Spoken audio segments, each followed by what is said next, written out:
What the fuck's going on there? Why are the farmers being murdered, raped, and tortured? Julius Malema, he's the leader of the Red Berets. He's a prick. These are stupid and evil people.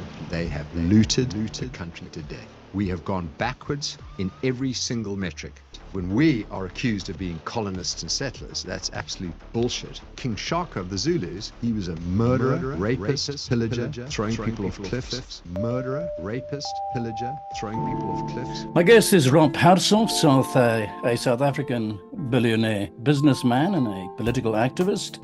Rob has become to many the voice of resistance in South Africa. He's a prominent and very successful and very rich white man in South Africa.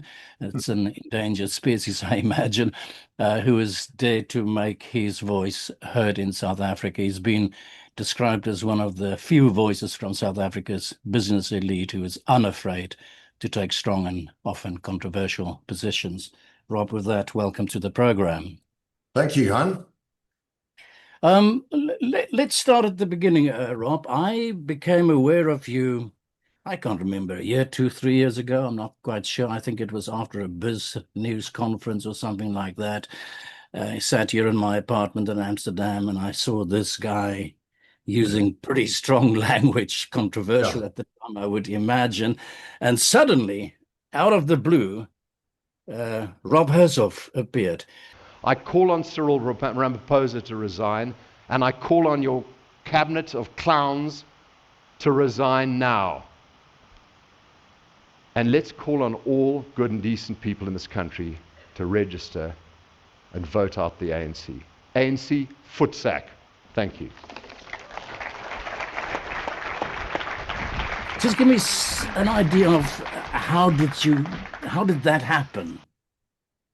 So, Johan, I lived most of my business career overseas from 1985 after I finished the army and prior to that university. I left the country to find my way in life and just stayed 6 years in America, 25 years in Europe, but mainly the UK. And, I built my life, my first marriage, my career overseas. And, every time I look back at the country I loved and missed and grew up in, I realized things weren't getting better. They were getting worse, particularly from 2008 onwards. And then in 2016, 17, I decided I wanted to come home. I missed the country. And I came back with my wife, Katie, a New Zealander, and my 2 younger children. The older ones were already university and beyond. And we only were planning to come back for a few years because I said, this is not a country you can build a future in. This is a country that I love in my heart, in my soul, but it's doomed. Under the ANC, it's doomed. And in those days, it was mainly Jacob Zuma and his gangsters who were just raping and pillaging the country. And I thought it's over, it's gone. But my mum and dad still alive. Actually, my dad, 99 yesterday. And the family's still, well known in South Africa. We've got, houses and things. Come back and enjoy the last gasp of the country. And the public speaking, I've always been at conferences speaking about business and talking about investing in Africa. I had a business called Invest Africa. And I enjoyed public speaking. I enjoyed talking about investing and, jurisdictional competition and opportunities and sectors. And when I got back, Alec Hogg, who I'd known from the UK, invited me to speak at a couple of events. I made mainly business-related speeches.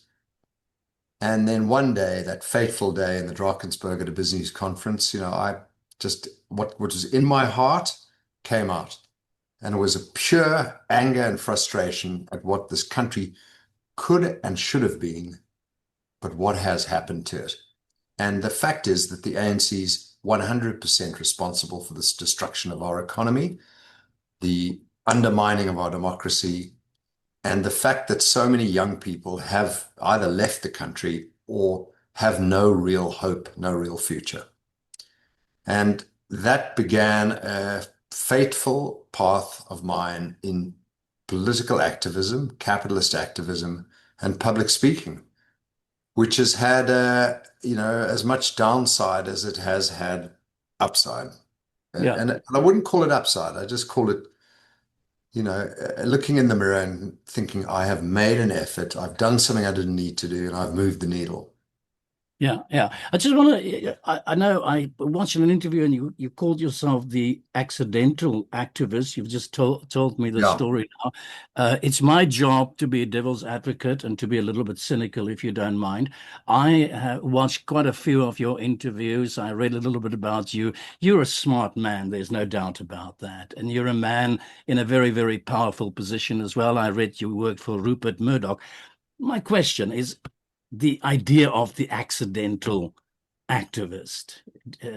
Am I allowed to be a little bit cynical about that? Be as cynical as you want. I'm Ask me just trying anything to you want. suggest to you that I'm just wondering what prompted you, what motivated you to obviously, I would imagine, left great comfort wherever you were and to come to what was the real motivation? What was the plan? There was no Absolutely. plan, there was no strategy, and there still isn't. Yeah. People go, wow, you've got on all these podcasters. Who's your PR person? I don't have a PR person. Yeah. I do not have a PR person. At best, I have a beloved wife and a couple of friends who call me up, and I can name who they are. I mean, Tonderai Chavanga, Nick French, Teddy Kuzwayo, and my wife, and a few others, and my wife who say, Rob, and Shingai Mutasa, who call me up and say, Rob, shouldn't you be talking this narrative, or why don't you go in this direction, or don't appear on that podcaster. My wife said, don't appear on Piers Morgan. He's going to use you as clickbait.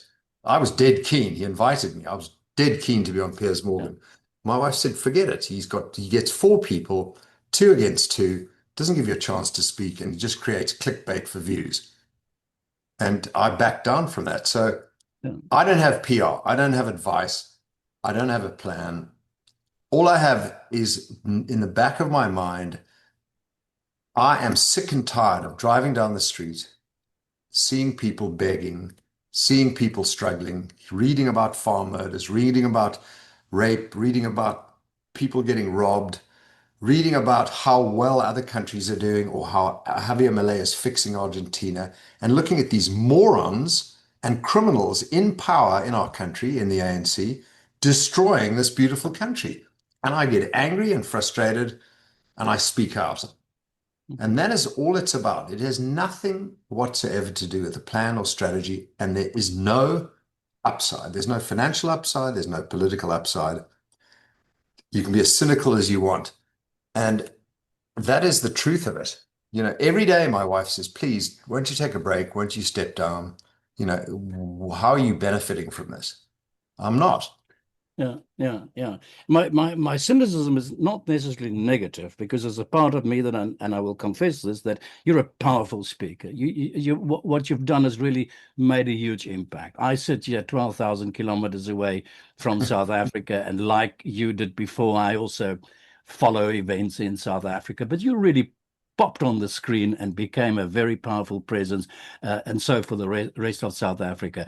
You're 3 times more likely to be murdered as a farmer than as a policeman in South Africa. Horrific, horrific stories. People get tied up with barbed wire, boiling water, to a point where the soles of their feet come off. Women have their breasts sliced off, and often this is done in front of children, in front of husbands or wives. What the fuck's going on there? Why are the farmers being murdered, raped and tortured? Julius Malema, he's the leader of the Red Berets. He's a prick. These are stupid and evil people. They have looted the country to death. So I suggest maybe back in my mind there is a kind of, maybe even a hope, a desire that this is the kind of voice that I would like to, not as a commentator, but actively engaged in politics itself.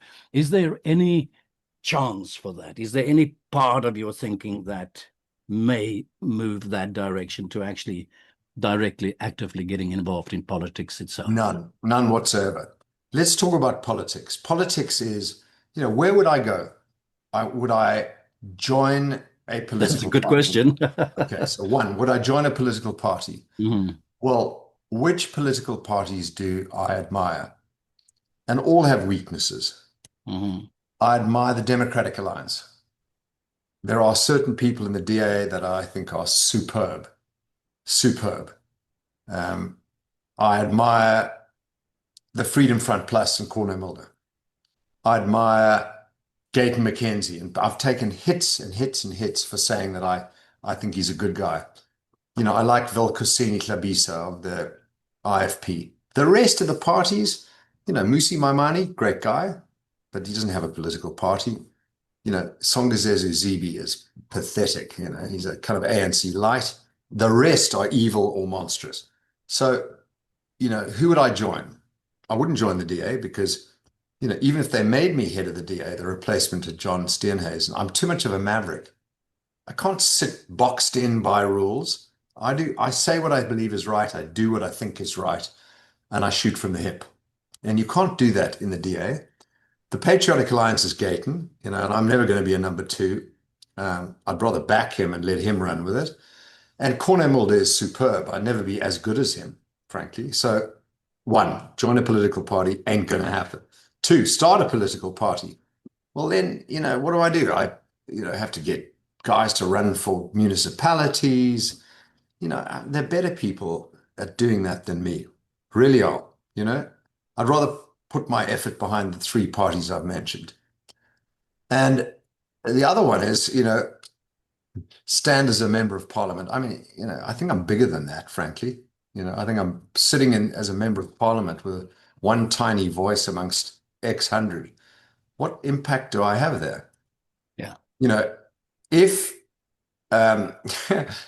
if America invaded South Africa and said, Rob, you're the benevolent dictator, I'd take the job for 100 days.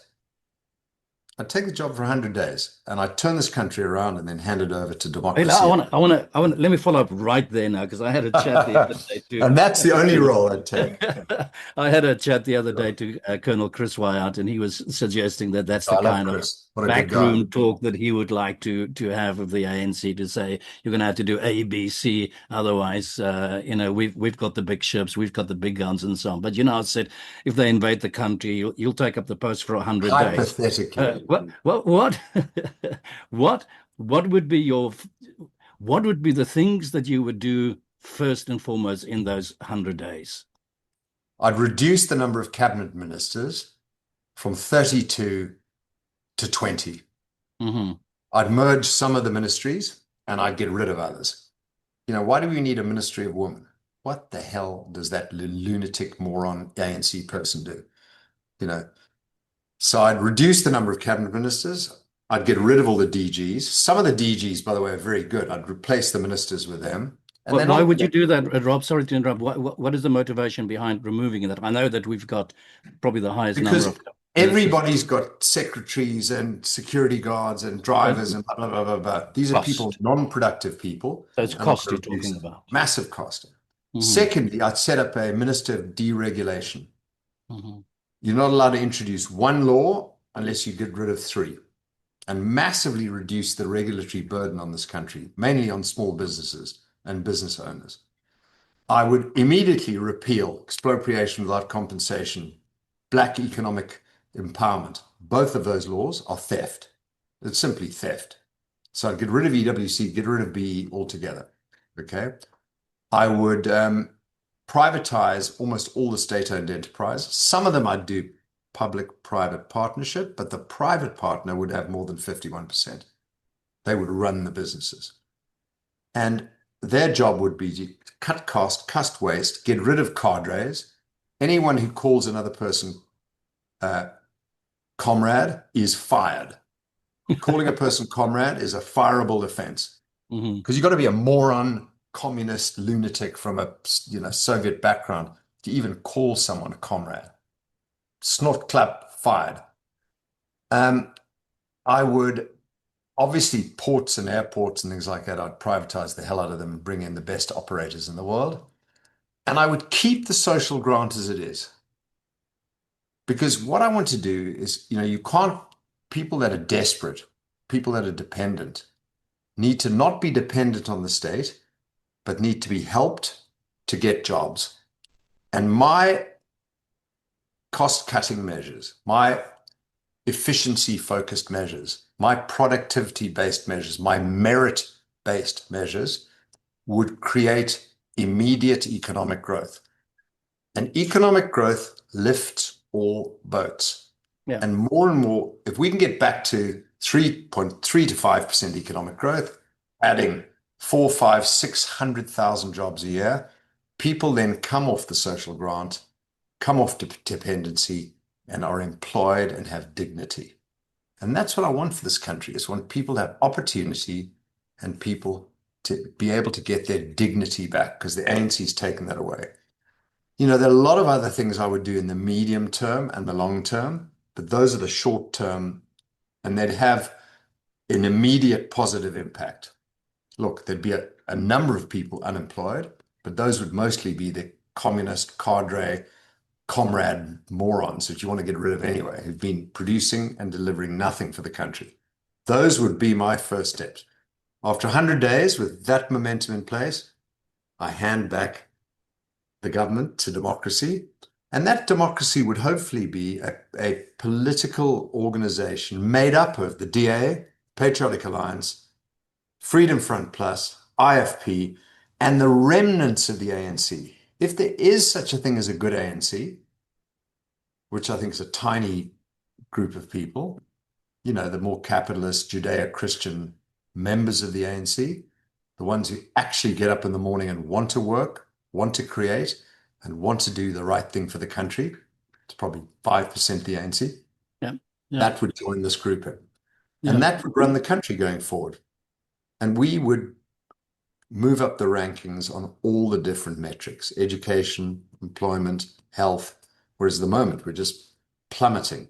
Yeah, yeah, yeah. And that 1.3 million people in the public sector, I guess you'll be chopping off heads there as well. Well, most of them are lazy, useless ANC comrade morons.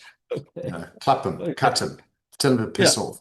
Yeah. But I'd also deal with the borders. We have to close our borders. Unless you have a border, you don't have a country.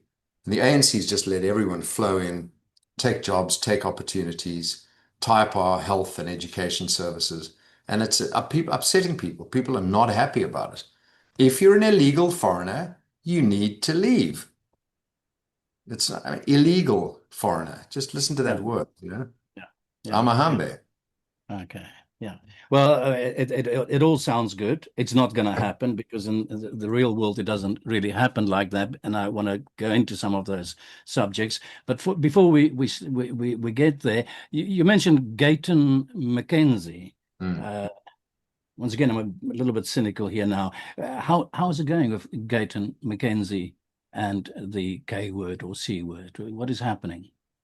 Well, I mean, 13 years ago, I'm sorry.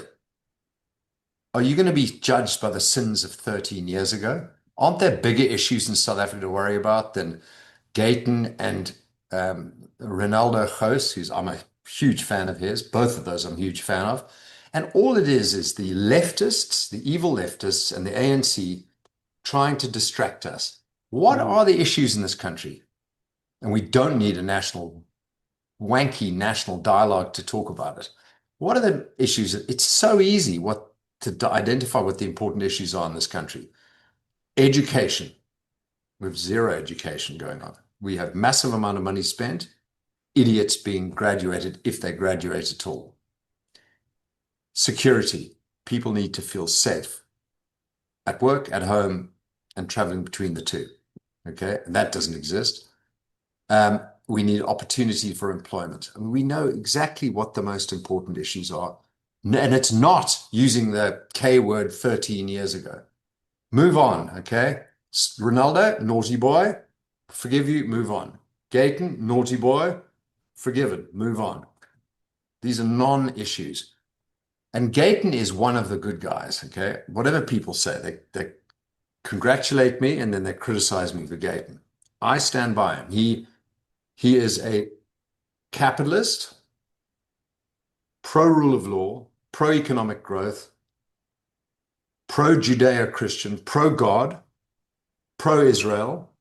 I mean, he's very much a center-right animal. And that's where I am, and that's where the DA pretty much is, the FF Plus, the IFP, Patriotic Alliance. We're all in that centrist grouping.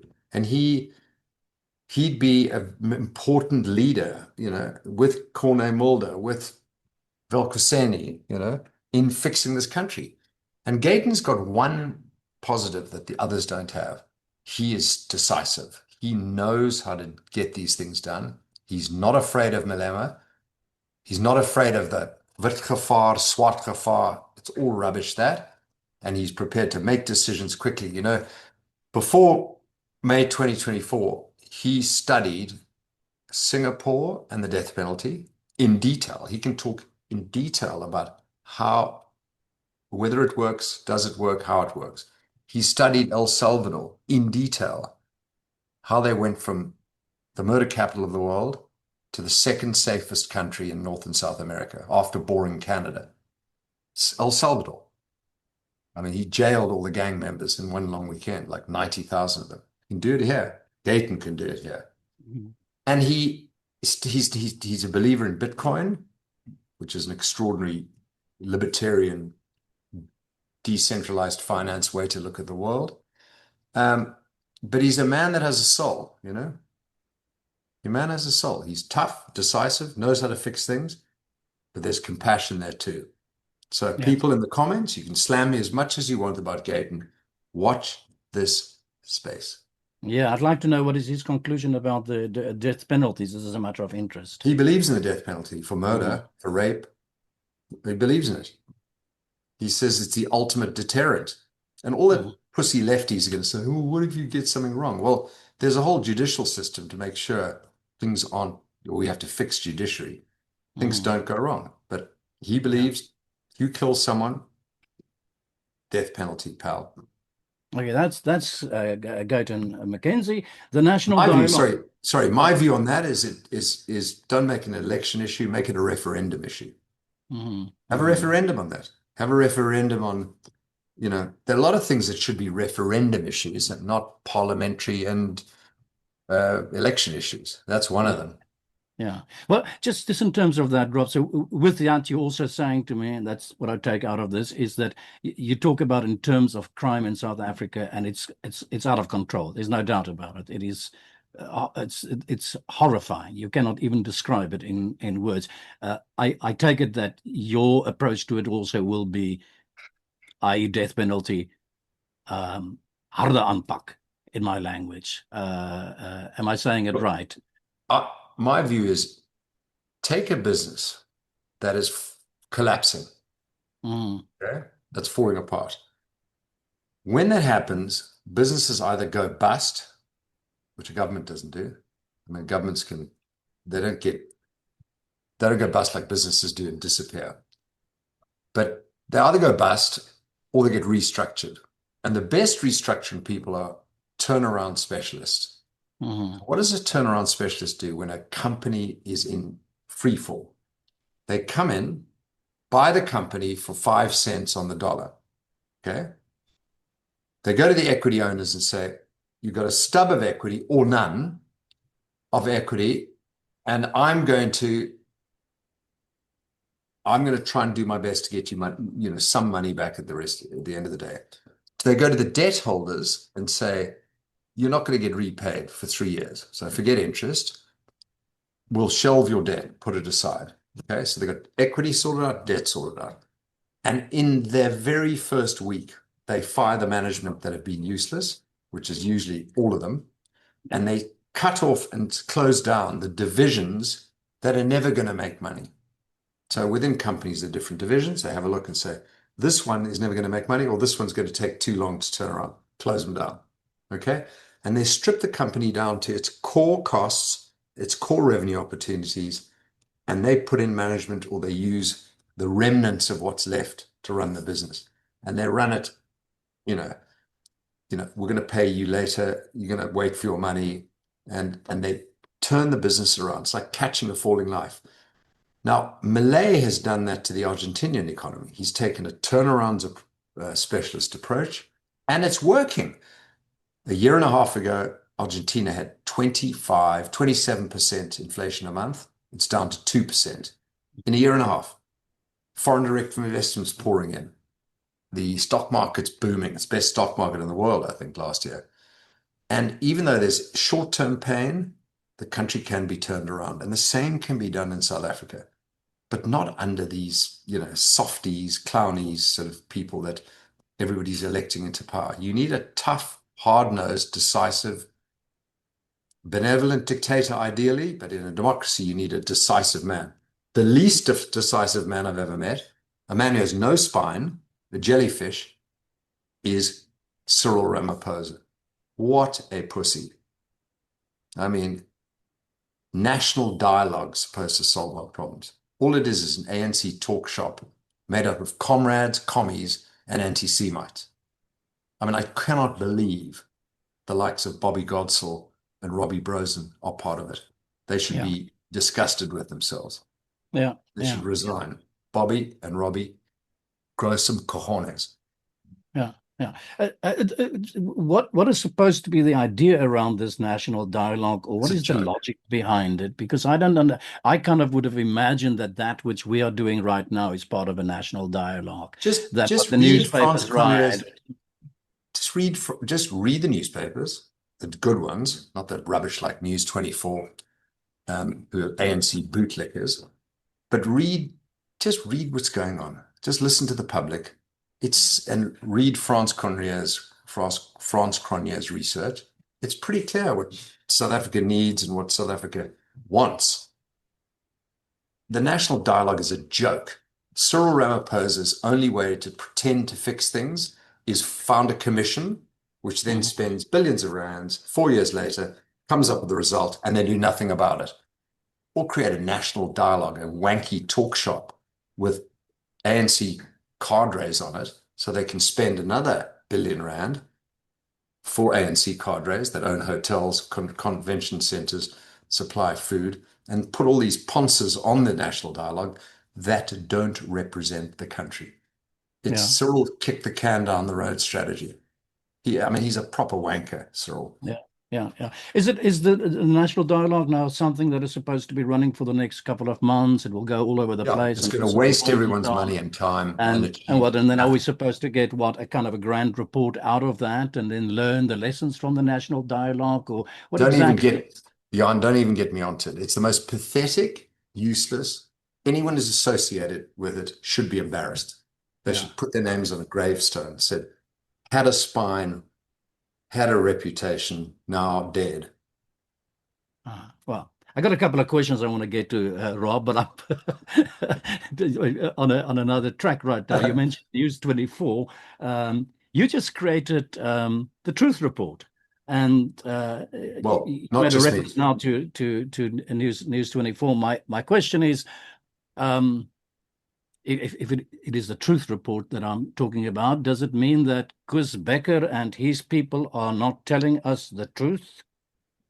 Well, how involved Koos is, I don't know. He probably appointed well, you know what I'm asking. That weasel, Adrian Basson, and his co-weasel, Peter du Toit. But I mean, they're kind of like, oh, we are very balanced. We check, everything's checked. They've been caught out so many times recently, lying, not fact-checking, making stuff up, that it's almost embarrassing for them. I mean, they should fall on their swords. But I mean, they attack Paul Mashatile, but they never attack Cyril. So they are Cyril's lapdogs. Isn't it a dangerous thing anyway in a country when about 85 to 90% of your media rests in the hands of 4 or 5 people? Look, I think there's a lot of ways to get media. I think in the old days, it used to be very dangerous, where you had SABC parroting the National Party line and a couple of newspapers, Ton Vosloo's newspapers, which were basically apartheid mouthpieces that converted into the News 24s of the world, which were then ANC mouthpieces. But it's not as dangerous anymore. Who still follows mainstream media? The ANC supporters, the lefties. But anyone with half a brain will source their news from other sources. And there's multi-channel television, there's the internet, there's YouTube, there's X, there are thousands of different podcasters. I'm less concerned about the mainstream media controlling your brain. Well, I didn't even go to mainstream media, and you probably don't either.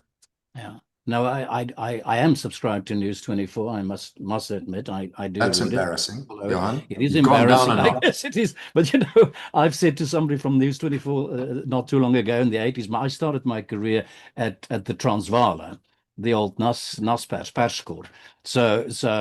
And I could not help but observe that I do not see any change in character of any of these newspapers. They're following kind of government line, more or less. There's nothing that They've goes never met a government they didn't like. yeah, and so I am actually I am a subscriber to News 24, but the only reason is because I'm sitting here in Holland, and I think it's kind of important for me to get my quick wrap up on sort of most of the things. Yeah, I think you should cancel it, Johan. You got to grow a bit of a spine. Sorry, I'm going to disappear. Gotta go. Right now, tell me about Truth Report. I read you worked for Rupert Murdoch, which I found an amazing character, an amazing figure Truly, yeah, truly. I would just like to know, what is it like to work for a man like Rupert Murdoch? But I guess in terms of this discussion here and Truth Report, my question would be, what would you take from Murdoch and Murdoch's mind in applying that to what you're doing right now in terms of this new venture of yours? So Murdoch's view is that people aren't stupid. The voter isn't stupid. The reader isn't stupid. Smart. They know if they're being sold to, if they're being pushed a certain agenda. And in the spectrum of communication, spectrum of journalism, there's always room to start a new business. So he saw ABC, NBC, CBS being center left, and he said, I'm coming in with Fox. I was with him when he launched Fox Network. And I'm coming in with Fox. I'm going to capture the center and center right. And it was, he is anyway libertarian, capitalist, Judeo-Christian. He's a practicing Catholic. And, that was a natural area for him to secure and for him to capture. And he's been, a flag flyer for the center right, for the Judeo-Christian world in all the countries he's gone into. He is decisive. He's a risk taker. He's a man of the common people. So if he was offered a knighthood, he'd never take it. It's not his thing. He would treat kings, emperors, leaders with the same kindness, respect, compassion as he would the taxi driver, the elevator man, and the doorman. He was never ones for airs and graces. And what an extraordinary guy. And he could analyze an opportunity with asking 5 questions and make a decision. Extraordinary man, maybe the greatest businessman still walking this planet. Yeah. And deserves his success. So I'm a huge admirer of Rupert. Always was, always will be. Yeah. Back to the Truth Report. So I didn't found the Truth Report. The Truth Report was founded by a whole bunch of people, actually. I was one of them. It was an idea that came together. Ronaldo Gous, Byron Shepherd, Gareth Cliff, Nick French, Kutle, the Summer Sabbath, Sihle Big Daddy, all came together, and this thing melded into let's do the Truth Report. I put some money up, so did 12 other people, some anonymously. And the idea was just to pull together Judeo-Christian, center-right, centrist, libertarian, capitalist, people that believed in South Africa and South Africa's future, and amplify their voice. So we can disagree with things on Truth Report. What we do agree on is the 5 Fs: faith, flag, family, what are the other 2? Facts and freedom. I was going to say fitness and finance, but and family. Facts and freedom. Yeah. And we know socialism doesn't work. We know being a communist means you're still a moron. You've got a half a brain. We believe in free markets. We believe in rule of law. We believe in the Judeo-Christian civilization. And we believe South Africa can be saved. So we can agree or disagree on Cape Exit. We can agree or disagree on the amount of federalization, on whether to do full privatization of SOEs or partial private. We can all disagree on the margin, but we agree on those main elements. And that's the Truth Report. And it's not launched in a meaningful way. It's launched in a sort of experimental way, and we're building it up. I've watched a fair number of these people that you're talking about, Ronaldo and some of the figures you're talking about. I follow their work as well. What I do find is not a criticism, it's an observation. Is I find an enormous amount of bashing the African National Congress. I find an As they enormous deserve. amount of which As they deserve. Well, no, absolutely. And there's absolutely no doubt about it. But what I'm looking for, Rob, is to go the step beyond the solutions, a discussion, platforms in which we can, I go back to an Afrikaans word now, nuchter, sober way, look at South Africa and come with concrete ideas about where to take the country from. I think there's a limitation on what one achieves with just the bashing. Bashing kind of reaches a point where you think, well, by now we know it. We really Well, know but do that we? the African. But hang Are on, you Johan, is that, do don't you get want to ahead tell of me that there are yourself. still people in South Africa that believe that there's much Johan, good that come from the African National Congress? 40% of the voting population voted for the African National Congress. A further 15% for that gangster Jacob Zuma, and a further 8% for that racist Julius Malema. Add that up. That adds to around 60% of the voting population. So you think we've already passed that? My answer will be a little bit more nuanced. My answer would be that those people that have voted for these, let's use the word if you want to, monsters in our political system that you're talking about, they're not going to watch Ronaldo. They're not going to watch the Truth Report. We're not reaching those people, is what I'm trying to say. Okay, so my job is... if I may, I saw the other day a report that said 60% of South Africans are still supporting some form of Black economic empowerment. And then you ask yourself the question, well, where do they come from? They don't watch the Truth Report. They don't watch YouTube for that matter. So that, I think, is part of the problem that we are faced with in South Africa. Is how do we reach the broader mass with the message, and I think the good message that you're imparting, but how do you get it across just these kind of business of just, man, how many more times am I going to hear that, Cyril Ramaphosa? Because here's why, Johan, you've already passed the test. You know Ramaphosa is a complete spineless. I could use all sorts of words. I can run lots of adjectives. You know that Mashatile would be even worse. You know Fakile's got half a brain. He's thick as pig shit. You know Gwede is so dumb he's still a communist. I mean, you know all that. How do you get more people to get there? Okay? Repeat after me. Repeat after me. If you keep repeating the message, it gets through. And it is getting through. 4 years ago, I was the first person to say publicly, VOETSEK ANC.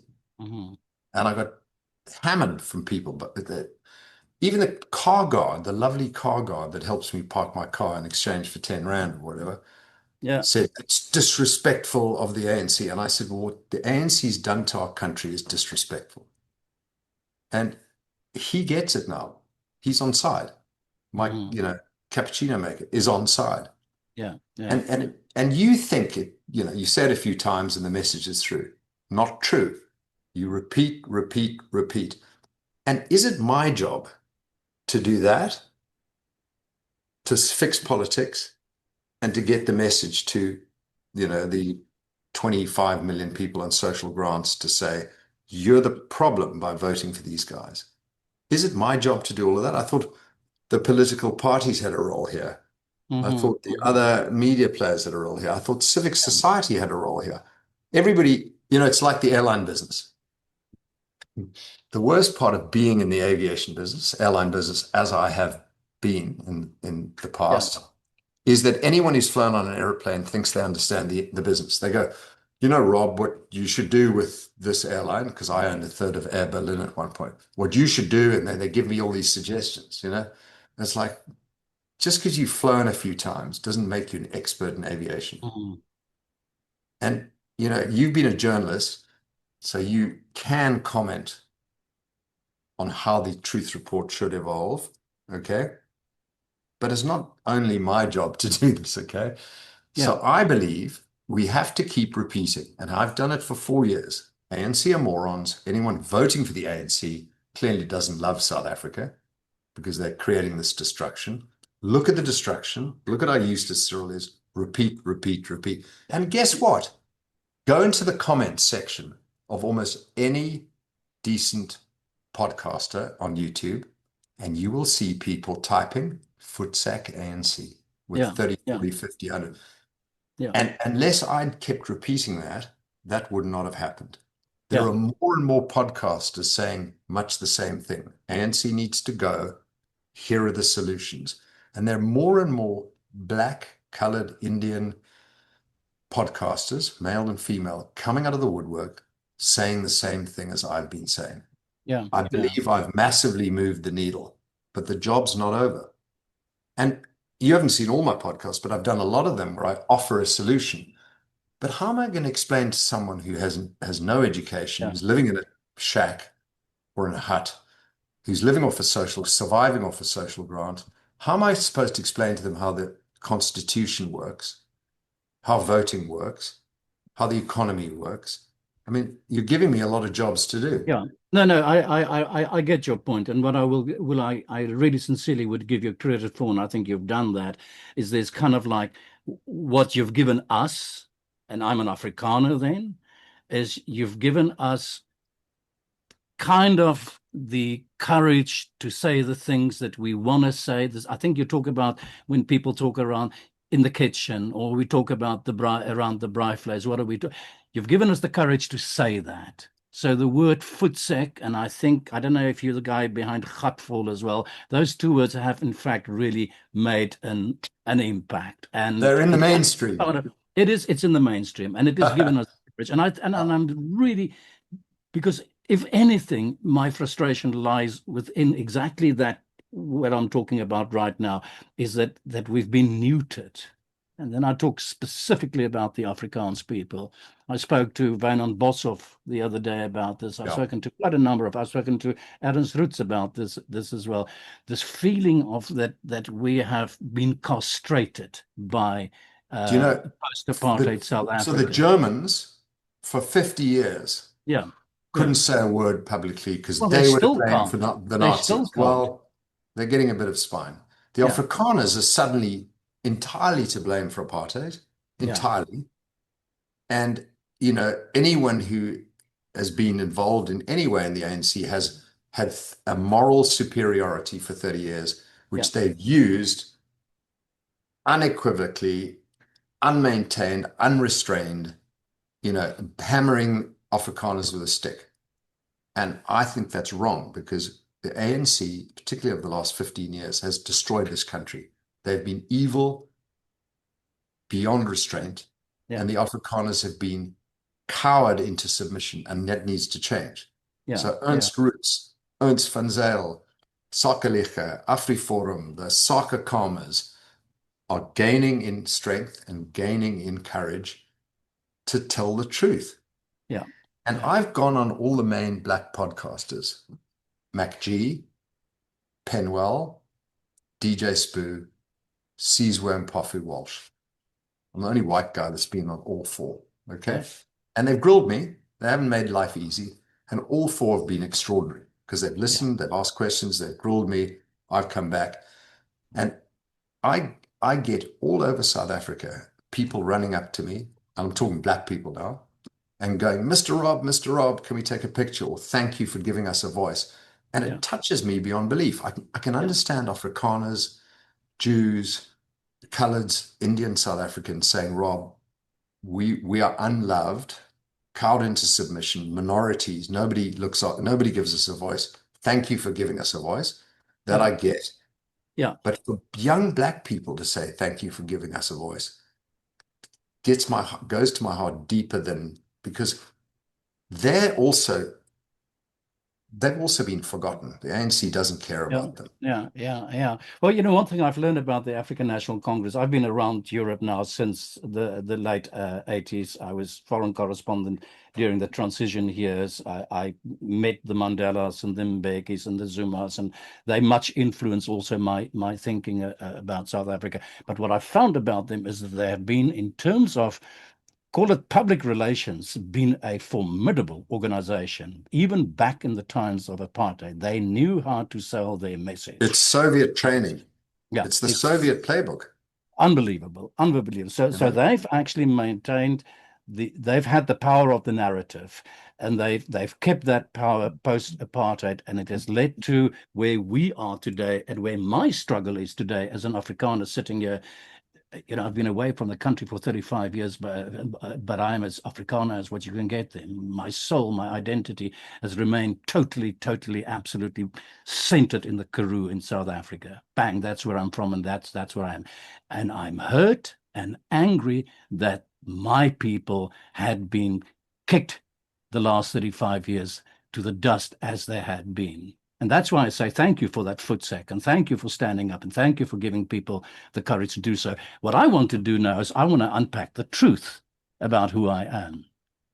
So I'm an agitator. I'm one of those people that I firmly believe for us to reassert ourselves as a force in South Africa, we have to, by definition, return to our history and reanalyze there where we come from. And if we re-dissect that, we get a greater understanding of how apartheid occurred. It wasn't the invention of a few bad guys who sat in a pub one evening and thought about what can we do that's really extremely evil. It was a process of history. And if we don't unpack that and we don't understand that, then I don't believe we will be able to stand up as the people anymore. I've gone on all the big international podcasters, Dave Rubin, Patrick Bet-David, Charlie Kirk, Trigonometry. Yeah. And in every case, I say the word apartheid means separateness. Mm. And the whole process of history was, here are these two cultures meeting of different cultural, educational, economic levels. And apartheid was a form of separate development and paternalism in many ways, not hate and not anything more than that. And it's hard for people to get their heads around it. So I get invited, by the way, I get invited to speak a lot. I'm trying to massively cut back because it's exhausting and it's debilitating and I get wound up and angry. But I get invited probably most of all by Afrikaans organizations, you know, Boerebond, Afrikanerbond, Sakekamers, you know, because I think they find it refreshing that someone's standing up on their behalf, and kind of surprising that there's this wealthy English South African that's doing it. Yeah, you know, there's Ernst Roots and others, chapeau to them, but you would expect it from them. They're a bit surprised that it's me. And particularly in South Africa, the corporate community has done nothing publicly to protect the minorities and to protect, you know, the economic interests. They've been cowardly and spineless in the main. The corporate community of South Africa. They've been very much idolizing Cyril, and Cyril's used them as pawns. Yeah. I think I'm going to say something that people can interpret the way they want to interpret this. I don't know you, Rob. I read a little bit about the Hersov history. You're coming from East Europe, the pogroms. And England. And my mother from England. Yes. Well, but I read a little bit about that part, the East European part. No one seems interested in that side. And I think why I'm saying these things, why I think we will understand each other, is it has something to do, and forgive me for saying this, with the fact that you're a Jewish man. I'm not But I'm not. You're not. I'm not. Now I'm really surprised, because now you throw my whole theory into a piece of... Yeah, I know. Everyone, they hear the last name, they know I've got Jewish heritage way back, but I'm not Jewish. I wasn't brought up Jewish. I know nothing about the faith. Do I stand with Israel? Absolutely, yes. I'm not Jewish. I think what you're trying to say is I'm doing this because of, you know, but fourth generation South African, fifth on my mum's side. I'm a Okay. Safa. Okay. Oh, we'll get to that point back again. I grew But up. Grew up as a Christian Scientist. My mother brought me Mm, up till I was mm, about 10 years old as a Christian Scientist, not Scientology, that whacking thing. Mary Baker Eddy, Christian Science, God is love. And then I went to Michael House, which is an Anglican school, mm. and was an Anglican pretty much till university when I kind of didn't really take anything particularly seriously on the religion front. But, I am Judeo-Christian. I'm a believer in Judeo-Christian civilization, Yeah. and Okay. All right. Well, sorry about that. Bang goes I had that a theory. theory, and maybe I'll explain that to you at another time. Um, but what I'm trying to say is that the Afrikaner has an origin story that is where there are parallels to the story of Israel and the Jewish people, Yes, and I think the two tribes, Johan, you're right. The Jews and the Afrikaners have a huge amount in common. yeah, yeah. And that's something that's part and core of my identity because, as I just said to you now, I've been in Europe now for 30 years, but I am today even more Afrikaans as what I had ever been because my cultural identity is so enormously linked to being an Afrikaner and to be from that particular part of the world, from South Africa. It's very deeply embedded in who I am and everything is. And my pain today lies in the fact that I see the dwindling of my people. I see the disappearance of my people. I spoke to Karel Boshoff, the son of the founder of Orania, the other day, and we were talking about demographics. And he said, well, if you know demographics, then you know the future. And I said to him, well, when I was born in 1957, which makes me 68 now, there were 9 million black people in South Africa. By the time I matriculated, there were 30 million black people in South Africa. By the time post-apartheid, we have 60 million black people in South Africa. And I think when we reach 2058, we will have 100 million Not all of people. them will be South African. The way the Not all borders. of them will be South African. That is part of the equation and part of the problem as well. And that brings me then to the question is where does it leave us? And what voice and what role, what influence can we still bring on this whole huge Africa that is returning to Africa? So there are, I'm going to get the numbers about right, 7 million Jews in Israel and 7 million Jews outside of Israel. 14 million Jews in the world. And they've survived 3,000 years. Only 14 million. Okay? And 5-6 million were killed in the Second World War by the Nazis. So if they can survive, you Afrikaners have no excuse. You have an equally strong cultural identity. You have a beautiful language. You have a strength and determination that goes beyond a lot of other tribes. You have no excuse. You're going to be the other chosen people. You should team up with the Jews, by the way. I think it'd be pretty unstoppable. The Jude Boere Joods. That could be the winning combination. You'd have more Nobel Prizes than anyone else, which I think is already the case with the Jews. Per capita, they outperform everyone else. And you'd be bloody good at rugby too. Yeah, well, I think we are. My question is just how do we reclaim our space, our rightful place in South Africa? What do we have that we can bring to the table that can influence the So bigger picture? let's take Orania. I've been to Orania and I was hugely impressed. But here's who took me there. Princess Bells Mabandla, this gorgeous, intelligent, wonderful lady from the Eastern Cape. And I met her through a friend of mine, Gina Mossman. Bells and I connected. She told me she'd been to Orania. I went, oh, I'd love to go. She set it up and she came with me. And the reason she'd been to Orania was on behalf of her tribe to learn how a community can not just survive, but thrive against adversity second to none, and create a social, cultural, religious, and economic unit that can survive when all around there's destruction and hate and division. And she was taking those learnings back to her tribe to teach them to do the same.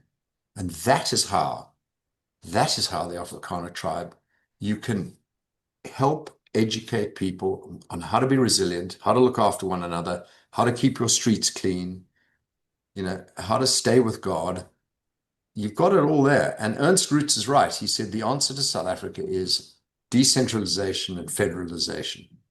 And the more people like wonderful Princess Bells who take that message to her tribe, spread it to other tribes, communities, we build this country back bottom up, not top down. Yeah. Top down has been the problem all along. And that's how you do it. Yeah. And you could rope in a few of us Anglos too. I mean, we got some skills. Yeah. Well, you touch on a very important point now, which is really at the core of the discussion that many have here in Europe about South Africa as well. And that is whether this multicultural modern democracy 30 years post-apartheid is holding together, and whether we've managed to actually, I want to use the term rainbow nation, but it seems silly to use the word rainbow nation given the state of the country, but whether the dream of the multicultural new democracy, whether that has been a failure. I remember 30 years ago, we were dancing in the streets here after the election. We were very happy that South Africa is finally free, and we set off the balloons, and it was a happy time, the Rainbow Nation. And I was deeply influenced by people like Mbeki and by all the new layer of black ambassadors arrived here and promised us this Rainbow Nation. 30 years later, if you look at it from a European perspective, it seems to have all just collapsed into a nothingness. So the question is, and I talk to a lot of people on what one would traditionally call the right-wing spectrum of politics in South Africa as well, is saying, well, South Africa is an illusion. South Africa is artificially created. Aaron Roots talks about devolution and terminology that we use that some people even talk about balkanization of South Africa. So what is the future of South Africa? And what do you invest in South Africa? Rethinking of South Africa as a whole? Or is that the language that's used by only a few on the extreme right spectrum of politics in South Africa? The extreme right are generally correct, by the way, in just about everything. Ernst is correct. What is the answer? The answer is just stop having Pretoria make all the decisions, as they did for the Nats and they're doing for these morons of the ANC that have absolutely nothing to do with the benefit of the country as a whole. Okay, you're just protecting your own people. The Nats, the Afrikaners, the ANC cadres and BEE recipients. If you want the country to prosper, you've got to decentralize, push decisions down to province, municipality, town, street levels. That is the only way forward. If people want to live in their own cultural community, Orania or Princess Belle's organization, or a Muslim community or a Jewish community, fine. Let them do that. Let them create that unit of cultural health, social health, economic health. That is the only, and linguistic health. Let them do that. America works as a 300 million population country because they have federal, state, local. Yeah. And states have real power, power. And people can say, okay, I've had enough of these morons of the left, Newsom, and we're moving to Texas. Blue pill to red pill. That's what is happening because red pill know how to run their states. And South Africa needs that equivalent, where the Western Province, for example, as the only well-run province in South Africa, runs its own railway, runs its own police, is in charge of its own electricity, and people vote with their feet. They go, well, the ANC don't know how to run their provinces. They just break and steal. Let's rather relocate if we can, or vote in the DA into our province to get it fixed, which is happening, by the way.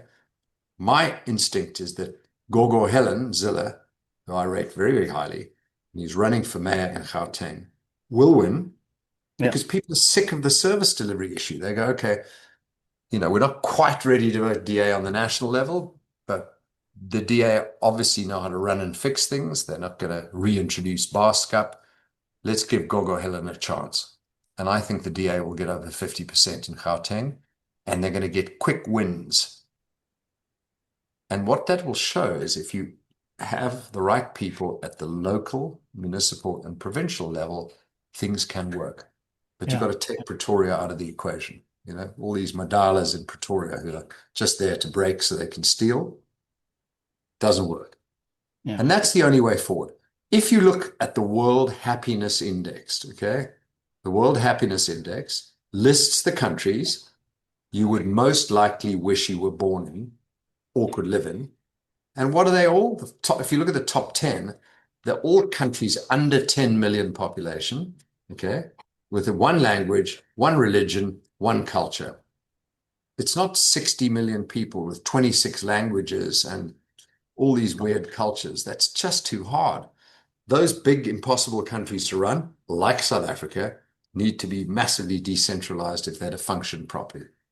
That's it. That's the answer. Ernst is right. And the only way to do it in a country this big is to take that approach. Simple. I want to use this opportunity to talk to you because you're a Hersov. Because whatever that means.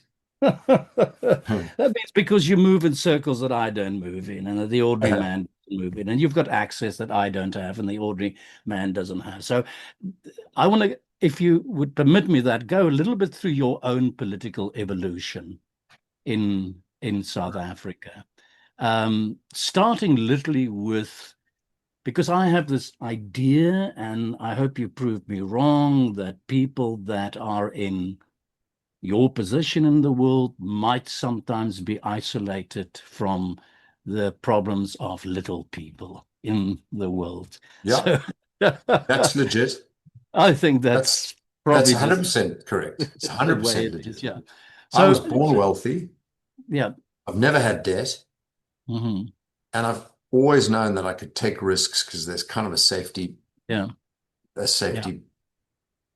net beneath me. And that changes your perspective on life. Okay. Am I empathetic? Can I relate to poor people? Not in a granular way. Mm-hmm. But it does upset me beyond belief to see people that are poor that should not be poor. People that are suffering that should not be suffering. And the reason they're poor and suffering is entirely due to the ANC and its moronic ideologies and policies. Entirely. And that's where I get angry, because I think it's fixable. It's ridiculous. This country should be doing so well. Everybody should have opportunity. And it's just through these racist, socialist, and moronic kleptocratic policies that we're in this state.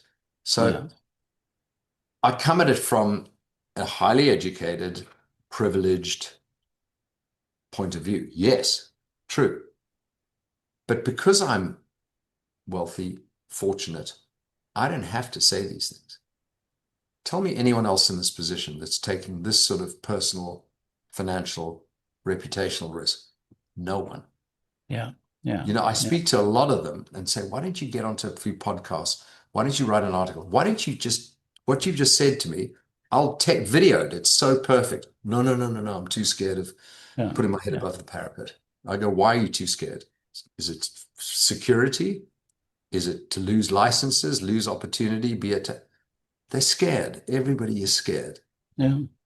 And then they criticize me. They go, oh, Rob, you support Gayton. Or Rob, you come from a rich background. What they're missing is I don't have to do this, what I'm doing, and I do it at a big personal risk, financial and other. Thanks, guys. Let me tell you a little story, Rob. I had the privilege of being part of the inaugurational ride, whatever you might call it, from Johannesburg to Zimbabwe to the Victoria Falls on the New Blue train during the time of the Mbeki rule. I was a journalist and I was invited to go along the trip, and I spent a lot of time, many occasions, talking to Thabo Mbeki. And we sat in the back of the blue train as it sort of made its way through all these beautiful mountain ranges of South Africa, right up to where it ended up in a spectacular party for Robert Mugabe's birthday, which was kind of a bit perverse after this beauty. But be it as it may, as the train was traveling through all these little stations, you would see all these little black kiddies, bare feet, would come running towards the train with their little hands out, waiting for their parcelas. And I sat with the then President Mbeki in this compartment, or whatever you call it. And I asked him, what's it like for him, not as the president, but just as Thabo, the man, the human being, to see the face of these little kiddies to come and beg, ask for sweeties and things. And he said to me, we live in a time, I'll never forget his words, we live in a time in which humanity has developed to a point that we are able to see to it that not one single child in this world need to go to school without shoes on. Said we have the intellectual ability, we have the money, the power, the development, the technology. We have absolutely everything that can see to it that not one single child that should see to it. And he said, and I said, but what is it that is lacking? And he said, morality. No, not true. That's your comment. On the one hand, it's morality. The ANC are immoral to the core. But the other is execution ability and skills. Even if the ANC wanted to do the right thing, their leaders are too stupid and too incompetent to be able to execute on it. And their ideology is so sick, it doesn't work and cannot work. So morality is one element. You can be a highly moral person, but completely incompetent. And the ANC is immoral and incompetent. It's a bad combination, that. Yeah. I hear exactly what you're saying. It is about the system that you place, and it's about whether the system can deliver at the end of the day. And it is what kind of system can deliver. We need more business people, proper business people, not fake business people like Cyril and Gwede. You need proper businessmen. Too many lawyers, regulators, journalists, half-baked people. Sorry, you're a journalist. Like half careers. Real business people in government should make up more than 50% of the posts. Guys like Leon Schreiber, he's a proper operator. He doesn't take my calls, but be that as it may. Gayton McKenzie, proper businessman. There are so few business people in positions of power, it's embarrassing. Gwede thinks he's a businessman. He's a communist. I mean, Cyril was given everything. He hasn't a clue. I wouldn't even have him as my driver. He's so useless. He'd get lost all the time. No, he is super useless. And why these big business people, these billionaires, these Bobby Goldsals and Robbie Brozens, why they pander to him, I don't know. Do you think that governments around the world are in agreement with the description you've just given now, and do view the African National Congress in the way in which you've just described them now? In other words, is there a general understanding in the world that it's coming? The South African government is exceedingly corrupt, and thanks to Donald Trump, the world has taken notice. The leftists like Trudeau and that awful Jacinda Ardern, awful wokey New Zealand leader, they don't care about South Africa. They don't care what happens to the minority tribes of South Africa. They're just going on their woke agendas. And Europe is pathetic. It's quasi-socialist, low growth. The Germans, it's few and far between. Geert Wilders in Holland, Orbán in Hungary, the Polish crowd, the Tories in Britain, who have actually pointed it out.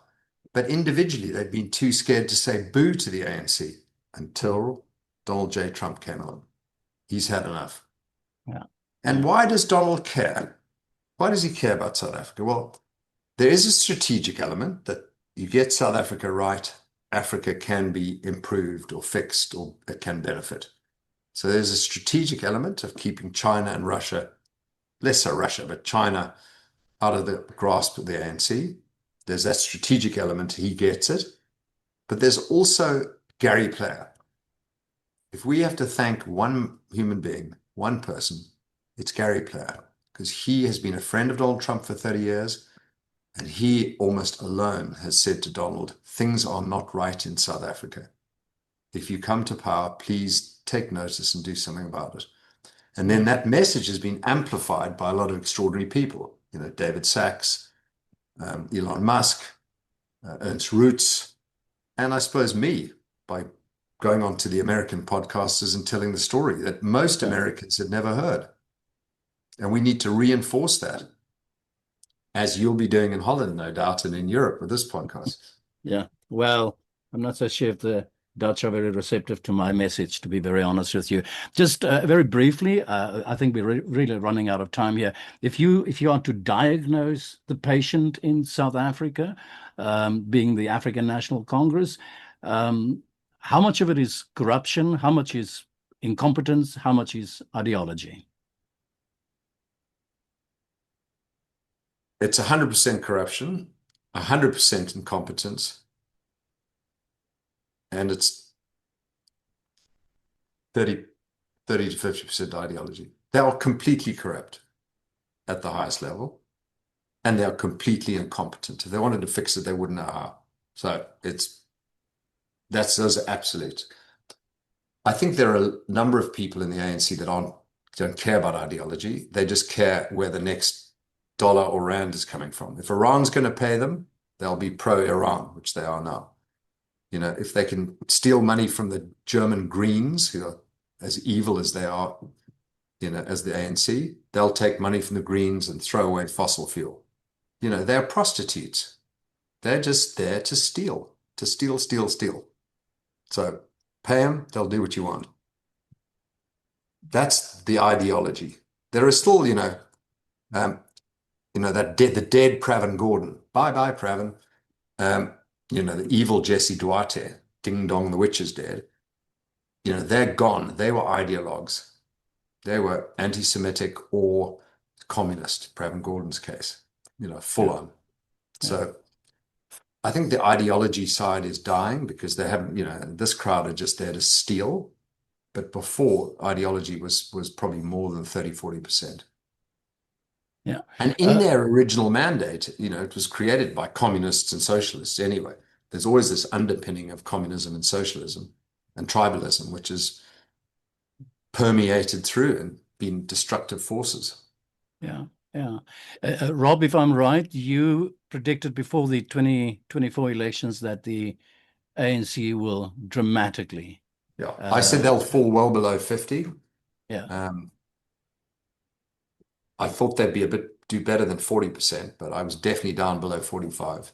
Also predicted Trump would win by a majority. I got that right. And I said the election would be in May 2024. Yeah. I got that right, missed by a week. And I'm saying that the municipals are going to be in 2027, January or February, and not 2026. So I've been wrong before, but I've got a few things right. Well, then put on that hat and look at 2027 and then obviously 2029. With this caveat is that if you look at the majority sympathy before the setting up of the government of national unity, it was really that the majority of South Africans still voted for a left-leaning party. So keeping that in mind and keeping the position of the Inkonto Sizwe party and Julius Malema's EFF in mind, what are your predictions, feelings for 2029? Do you think it's a time? Let me give you the municipals first. In the municipal elections, the DA is going to do extremely well in the metros. Yeah. The Patriotic Alliance is going to do extremely well in the sort of urban-y areas, not the city centers and the suburbs, but the next area, as they're already doing. I see Freedom Front Plus will go from up 2-3%. IFP is going to do reasonably well, not phenomenally well. They'll be 5-6%. I think the ANC is going to collapse. If there's such a thing as a national vote in the municipals, the ANC is going to go from 40 to 20. They're going to collapse in the municipals. Come the national election, I think the DA, IFP, FF plus, if you can call that a coalition, will be at 40%. And the ANC will be at 20 or 15. The ANC's on As its low as way. 15? Yeah. It's on its way out, the ANC. Yeah. Zuma's party is just the Zuma family. I mean, they're all stabbing each other back. It's a revolving door. They take people from the EFF who then last a couple of months and fly out. It's like a lunatic asylum. Lunatic asylum run by lunatics and gangsters. And I think the EFF are done. Toast. Yeah. You'll see a new grouping coming together, and I'm not sure where that's going to come from, but it'll be based around maybe the remnants of the ANC teams up with the DA, but the DA is going to be in the pole position this time. Yeah. So you're saying that the DA will form the new government in 2029? Yes. Yeah. Yes. Last question. If that is the scenario, how difficult would it be to turn around what has happened in the meantime? Things like the Bella Law, for example. Yeah, I mean, they'll repeal all of that. Black economic empowerment. I know that black economic empowerment will be gone before 2029. But what are you talking about when you say gone? Are you saying in its totality? In its totality. I'm not talking about the abuse of black economic empowerment now. I'm not talking about the law itself. Version of it. Gone. No, it could be replaced by EED, which is a sort of economically equity for the disadvantaged. But it'll go back to what BE should have been, is for previously disadvantaged or people who are struggling, which would include some white people as well. Disadvantaged people who haven't got a chance need to be helped. And it's not just ANC cadres. So I think that's gone. EWC will be repealed, if not before 2029. You're going to see a whole new change, whole new sheriff in town. And a good one. Yeah. This is my last question to you, Rob. I've just suggested to you that if I talk on behalf of myself and my feelings towards my own people, I see a people disempowered. I see a people on its knees. I see a people desperate. I see a people also angry and frustrated. What can we do to claim back our sense of being? Role players, real part of South Africa. What can we do as not only white Afrikaners, but as white people? How can we pick ourselves up and become more involved in the process and actually play a role in the future of South Africa? Firstly, defense. There's defense and attack. On defense, state-proof yourself. Listen to what Sakelich has been saying for a long time, how to state-proof yourself. Listen to Russell Lamberti and listen to AfriForum. They've got exactly the model of state-proofing yourself against the tyranny of the state. And the second is start being proud of our culture. Start being proud of what we've done. Stop being ashamed and speak up. Get behind the people that are speaking up. And not just me, there are lots of others. Mm-hmm. Get behind them, believe in them, stand with them. Support AfriForum, support Sakelich, support Truth Report, and be proud of what we've achieved. There are a lot of extraordinary colored Indian and black people that resonate to what we're saying and are shoulder to shoulder with us. They're our brothers and sisters. And the prouder we are, the stronger we are, the more we stand up, the more they stand with us. Yeah. This is our chance now. We've got to survive the next 4 years because then our time will come. And when I say I don't mean the Afrikaners, the Jews, the Anglos. I mean all the good people in South Africa of whatever color, creed, race. I think, Rob, I will say this as last. I think that I really believe that you've played a magnificent role in giving, once again, I can only speak as an Afrikaner, giving white people the courage to stand up and to say the things that need to say. And I really want to thank you for that, because I am, as an Afrikaner, also in a very dark space at this point of our position evolution in South Africa. It's not a question.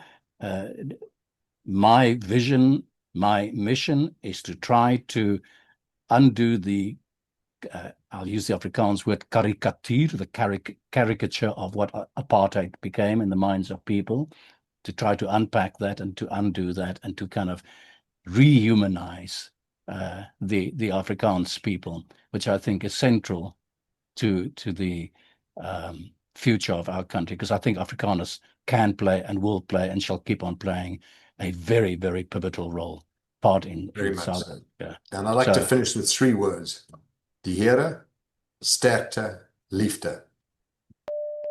Rob Hersov, thank you very much. I really appreciate this. Thanks so much.